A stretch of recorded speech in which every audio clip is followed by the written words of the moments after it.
এর আগেও আমরা অনেকগুলো কুড়া ঘিরে দিয়েছি, এখন কিছু ছিল সেগুলো নিয়ে যাচ্ছি। রায়হান বস্তা সহ নিয়ে যাচ্ছে, আমার হাতেও এক বালতি রয়েছে। এগুলো আমরা মাছকে দেখবো। মূলত যেহেতু কার্প জাতীয় মাছ, এই কার্প জাতীয় মাছের জন্য এই জাতীয় খাবার যেগুলো আসলে বাজার মূল্য কম, এইগুলোই দিতে হয়, নাহলে আসলে চাষিদের লাভ হয় না। আমরা চাচ্ছি অনেকটা প্রাকৃতিকভাবে যে খাবারটা তৈরি করা যায় পুকুরে, এগুলোর উপর ডিপেন্ডিং হতে, একই সাথে বাহির থেকে এই জাতীয় যে কুড়ো খই এই ধরনের খাবার আমরা পুকুরে বেশি দিই। দেখছেন এই যে পুকুরে দেওয়া হচ্ছে, পরে এই মাছগুলো খাবে। এগুলো মাছ কয়েকভাবেই খায়।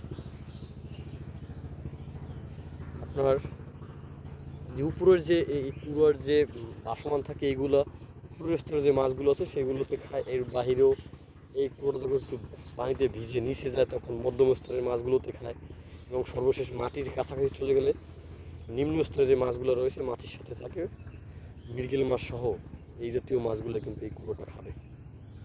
দেখতে পাচ্ছেন আমাদের এই পুকুরটা প্রায় 25 শতাংশ একটা পুকুর। মাশাআল্লাহ, দোয়া করবেন আমাদের জন্য। আজকের মতো খাবার দাবার এই দেখেন। এমনিতেই যেহেতু কার্প জাতীয় মাছ, তারা কিন্তু বেশি ক্যাটফিশের মতো খায় না।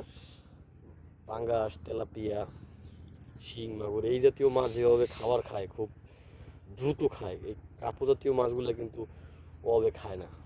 মনে হচ্ছে যে খুব লাজুক টাইপের মাছ এই বাংলা মাছগুলো। আমাদের পুকুরে বিভিন্ন মাছ রয়েছে, রুই, কাতল, মৃগেল, কালবাউস সহ সিলভার কাপ ব্রিগেড। পুরো পুকুরে কিন্তু আমরা এইগুলো দিয়ে দিয়েছি। আসলে খাবারটা রুটিন করে দিই। রুটিনটা এই জন্য করি যে আসলে এলোমেলো হয়ে যায়। আমরা 15 দিন পর পর এই পুকুরে খোল, ভুসি, চিটাগুড় এই জাতীয় একটা কম্পোস্ট তৈরি করে এটা দিই। এর বাইরে আমরা ভাত, বাসমান খাবার এইগুলো খাওয়াই। দেখতে পাচ্ছেন মাছ কিন্তু আসছে, তারা খাচ্ছে। এই দেখেন এই কাছ থেকে রাখা ঠিক আছে। সকলে দোয়া করবেন।